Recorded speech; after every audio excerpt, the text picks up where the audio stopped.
If you think about an expansionary fiscal policy, let's just do that one again.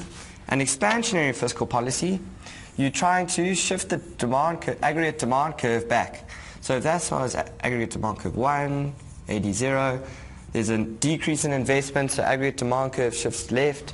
Now, the government tries to shift it back by increasing government spending. But if they increase government spending, that means they're going to lead to a budget deficit. They're not going to have as much money in their bank, in their vaults. So they're going to increase government spending, so it's going to lead to a budget deficit. Now, how do they fund this budget deficit? Well, to fund that budget deficit, they need to go into the public bond market. So if they go into the public bond market and they sell bonds to the public, they will get cash and they can fund this deficit. Let's just go through that procedure a little bit more carefully. In terms of going into the bond market, they'll go into the bond market, which is open to the public, and they'll try and sell bonds. What is a bond? A bond is something that if you sell to someone, they'll give you, say, 1,000 rand, and you pay them 50 rand, say every year, every quarter, whichever. You pay them 50 rand at regular intervals up until that 1,000 rand is paid off, as well as all the interest over that time period. So by selling bonds to the public, they're in essence borrowing money from the public.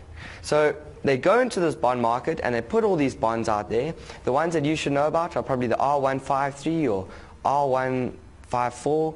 Those are government issued bonds which are sold to the public. So they sell those bonds to the public, they get a whole lot of cash into the government system, and then they can use that cash for government expenditure. And that's how they fund their budget deficit. But there's a problem with this. By funding their budget deficit from borrowing money and going into the bond market, those bonds are going to be competing with corporate bonds and public company bonds. So the companies that are issuing those bonds to get investment are going to be competing with the government bonds. Now, if there is a much greater supply of bonds in the market, those bonds have to offer a higher interest rate to compete with each other so that they can get people to actually buy those bonds. So they're going to be competing with private businesses and public corporations in that bond market to entice people to get their bonds, the government bonds. So it's going to push the interest rate up. Now, what happens if you push the interest rate up? If you push the interest rate up, from there to there, RR, investment decreases by a large proportion. So investment is going to decrease, and if investment decreases, it's going to have an opposite effect to what you're trying to do. And this is called the crowding out effect. And it's very important. You must know all the details behind this. It's called the crowding out effect because as government tries to get into the bond market to borrow money from the public, it increases the interest rate, which decreases investment and interest-sensitive consumption. What is interest-sensitive consumption?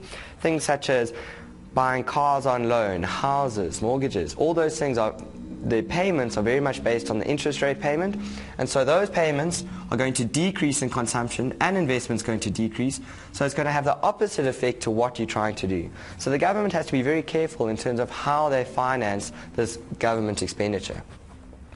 The other way around, so that had the crowding out effects, which was very bad. The other way that they could try and fund this government expenditure was by creating the money. They could just issue new money. And so if they issued new money, they wouldn't be crowding out investment by going into the bond market to try and get new money.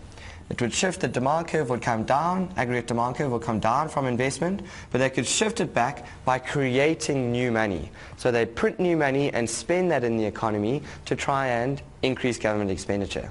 The problem with just printing new money is that it's inflationary. If there's too much money chasing too few goods, it's going to have knock-on effects onto inflation. So there are two types of issues here.